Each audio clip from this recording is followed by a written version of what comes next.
Henry আজ বেশ কদিন ধরে তার ঘরের পেছনে থাকা ছোট্টই পুকুরের মাঝে একটি বন্য হাঁসের বিচরণ লক্ষ্য করে। আবার অনেক সময় হাঁসটি ডাঙ্গায় উঠে এসে তার ঘরের আশেপাশে ঘুরে বেড়ায়। বন্য হাঁসটির এমন অদ্ভুত চলাফেরা দেখে হেনরির সন্দেহ হয়। দিন কয়েক পর হেনরি আজ দেখতে পায় স্ত্রী হাঁসটি ঝাড় জঙ্গল থেকে বেরিয়ে আসার পরপরই একটি পুরুষ হাঁসও কোত্থেকে যেন বেরিয়ে আসলো। এরপর তারা যখন পাশে থাকা এই পুকুরের মাঝে সাঁতার কাটতে নামে, ঠিক তখনই হেনরি সেই ঝাড় জঙ্গলের ভেতরে কি যেন খুঁজতে শুরু করলো। এদিক ওদিক খোঁজাখুঁজির 2-1 মিনিটের মাথায় হেনরি খুঁজে পেল সবুজ ঘাসের মাঝখানে অদ্ভুত সুন্দর একটি বাসা, যেখানে রয়েছে বেশ অনেকগুলো ডিম। হাঁসগুলো শুকনো খড়কুটো আবার তাদের বুকের পশম ছিঁড়ে ছিঁড়ে অদ্ভুত সুন্দর করে সাজিয়েছে তাদের ঘরটি। এত সুন্দর একটি বাসা, তার মাঝে এতগুলো ডিম। হেনরির অজান্তেই তার ঘরের আঙিনায় হাঁসগুলো এমন একটি কাণ্ড করে বসেছে যে যা হেনরি বুঝতে পারেনি। বেশ কিছুক্ষণ বাসাটি পর্যবেক্ষণ করার পর সে দ্রুত স্থানটি ত্যাগ করে, কারণ বন্য হাঁসগুলো যদি তাদের ঘরের আশেপাশে হেনরিকে দেখে ফেলে তাহলে যে বিশাল ধরনের সমস্যা হতে পারে। এরপর থেকে যদিও হেনরি কিছুটা দূর থেকে নয়তোবা সিসিটিভি ক্যামেরায় প্রতিদিন তাদের একবার পর্যবেক্ষণ করত। মা হাঁসটির খাবারের সময় হলে অতি যত্নে তার ডিমগুলো বাসার মাঝে খড়কুটো দিয়ে ঢেকে বেরিয়ে পড়ত। তবে এরপর থেকে হেনরি যদিও হাঁসগুলোর ঘরের পাশেই খাবার দিয়ে রাখত, মা হাঁসটিও হেনরির দেওয়া খাবারগুলো খেয়ে আবারও ফিরে যেত তার বাসার মাঝে। কিন্তু আজ হঠাৎ করেই যখন হাঁসগুলো পানিতে নামে, ঠিক তখনই একটি জংলি রকুন এসে তাদের উপর হামলা করতে চায়। যদিও শেষমেশ সে সফল হয়নি, কিন্তু রাক্ষসটি গভীর রাতে সুযোগ বুঝে এবার আক্রমণ করে বসে তাদের বাসার মাঝে। ভয় পেয়ে মা হাঁসটি বাসা ছেড়ে দূরে সরে যেতেই ঘপ ঘপ করে ক্ষুধার্ত রকুনটি ডিমগুলো খেতে শুরু করলো। রাক্ষসটির এমন নির্মম আচরণ দূরে দাঁড়িয়ে থেকে মা হাঁসটির চেয়ে থাকা ছাড়া যে আর কিছুই করার ছিল না।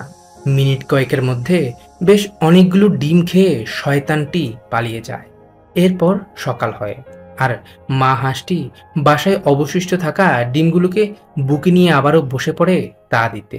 কিছুদিনের মধ্যেই বন্য হাঁসটির সংসারে এক এক করে আগমন ঘটে অনেকগুলো ছানার।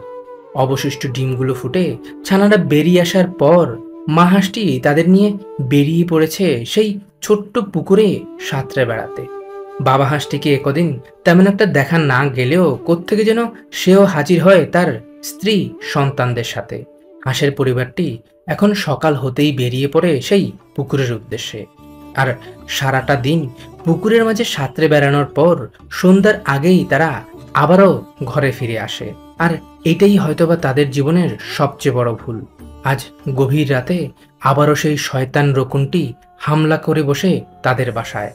এবার নির্দয় পাষাণ প্রাণীটি বাসায় থাকা ছোট ছোট হাঁসের ছানাগুলোকে এইভাবেই জীবন্ত অবস্থায় খেয়ে নেয়। এরই ফাঁকে সুযোগ পেয়ে দুষ্টু ইঁদুরটিও একটি হাঁসের ছানাকে মুখে করে নিয়ে পালিয়ে যায়। সকাল হতেই সিসিটিভি ক্যামেরায় এমন একটি নির্মম দৃশ্য দেখে হেনরি বেরিয়ে আসে।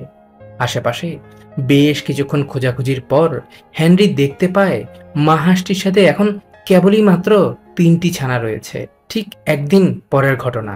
হাঁসগুলোর ডাকাডাকি শুনে হেনরি দৌড়ে ছাদে উঠে। এরপর সে ছাদ থেকে নিচে তাকাতেই দেখতে পায় বাবা হাঁসটি এই মধ্যরাতে পানিতে দাঁড়িয়ে আছে।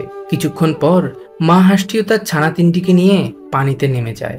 নিচে নেমে এসে কিছুটা সামনে যেতেই হেনরি দেখে সেই রাক্ষস দুষ্ট রকুনটি।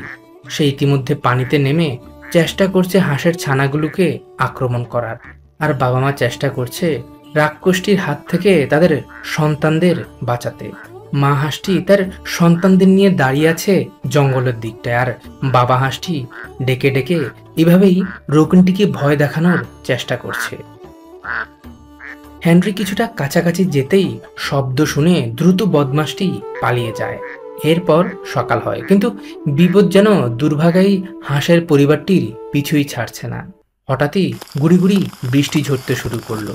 এত ধকল কাটিয়ে ক্লান্ত প্রায় অসুস্থ হয়ে পড়েই ছোট্ট ছানাটি বিশ্রাম নিচ্ছিল, কিন্তু আচমকা তার উপর হামলা করে বসে রাক্ষসেই গাংচিলটি।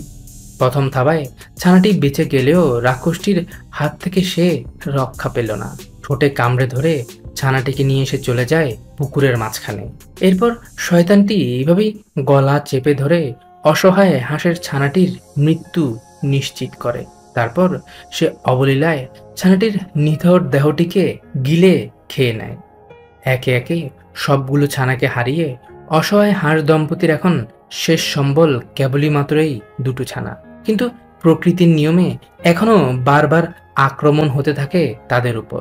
দূরে দাঁড়িয়ে থেকে বন্য হাঁসগুলোর এমন দুর্ভোগ দুর্দশা দেখা ছাড়া যে হেনরির কিছুই করার ছিল না। সেদিন রাতেই আবারও নতুন করে হাঁসগুলোর ঘরে আক্রমণ করতে এসেছিল একটি বন্য খ্যাকশিয়াল। শিয়ালের ডাকাডাকি শুনে হেনরি বেরিয়ে আসে। এরপর সে মুহূর্তেই সিদ্ধান্ত নেয় এবার যে করেই হোক হাঁসগুলোর অবশিষ্ট থাকা ছানাগুলোকে রক্ষা করতেই হবে। যার কারণে সে মধ্যরাতে হাঁসগুলোর বাসায় গিয়ে এইভাবেই মা হাঁসটি ও তার ছানাদের ধরে নিয়ে আসে। কিন্তু বাবা হাঁসটির সুযোগ বুঝে পালিয়ে যায়। সকাল হতেই হেনরি বন্য হাঁসের অবশিষ্ট থাকা এই ছানা দুটোকে নিজের হাতে ধরে খাওয়াতে শুরু করে। অভুক্ত ছানাগুলোও ভয় ডর না পেয়ে ক্ষুধার জ্বালায় তার হাত থেকেই খেয়ে নেয়। কিন্তু মা হাঁসটিকে ছেড়ে দেওয়ার পরপর এসে কিছুটা দূরে গিয়ে দাঁড়িয়ে থাকে। আবার যখন হেনরি তাকে খাবার খেতে ডাকে তখন সে ভয় পেয়ে পালিয়ে যায়। হেনরি আর ছানাগুলোকে তাদের বাবা মায়ের সাথে ছেড়ে দেয় না, যার ফলে একটা সময় অনেকটা নিরুপায় হয়ে হাঁস দম্পতি ধীরে ধীরে আপন করে নেয় হেনরিকে। ঘরের আঙিনায় খাবার রেখে গেলে হাঁস দুটো এসে খাবারগুলো খেয়ে নিত, কিন্তু এখনো তাদের ভয় পুরোপুরি কাটেনি। প্রায় সপ্তাহখানেক পর ছানাগুলোর দেখা দেখি বাবা মাও হেনরির হাত থেকে খাবার খেতে শুরু করেছে, যার কারণে সে ছানা দুটোকে আবারও তাদের বাবা মায়ের সাথে ছোট্টই পুকুরের মাঝে ছেড়ে দিয়েছে। আর হেনরি তাদের আশেপাশে থেকে দিব্যি পাহারা দিয়ে যাচ্ছে। বন্য হাঁসের পরিবারের সাথে কখন যে হেনরির এত সুন্দর একটি বন্ধুত্ব গড়ে ওঠে সে বুঝতেও পারেনি। একটা সময় এই ছানা দুটো বড় হয়ে যাওয়ার পর হাঁসের পরিবারটি উড়ে চলে গেলেও মাস কয়েক পর হেনরিকে অবাক করে ফিরে আসে হাঁস দম্পতি। সেও ভালোবেসে হাঁস দুটোকে এবার তাদের পুকুরের ঠিক মাঝখান বরাবর শুকনো কাঠ, জাল আর খড়কুটো দিয়ে সুন্দর একটি বাসা তৈরি করে দিয়েছে, যেন অন্য পশু পাখি এসে আর তাদের বাসার মাঝে আক্রমণ করতে না পারে। কিছুদিনের মধ্যে স্ত্রী হাঁসটি হেনরির বানানো এই ঘরের মাঝেই ডিম পাড়তে শুরু করে। একটা সময় ওই ঘরের মাঝে জন্ম নেয় অনেকগুলো ফুটফুটে হাঁসের ছানা। আর হেনরি এই ছানাগুলোকেও ঠিক আগের ছানাগুলোর মতোই আগলে নিয়েছে বুকের মাঝে।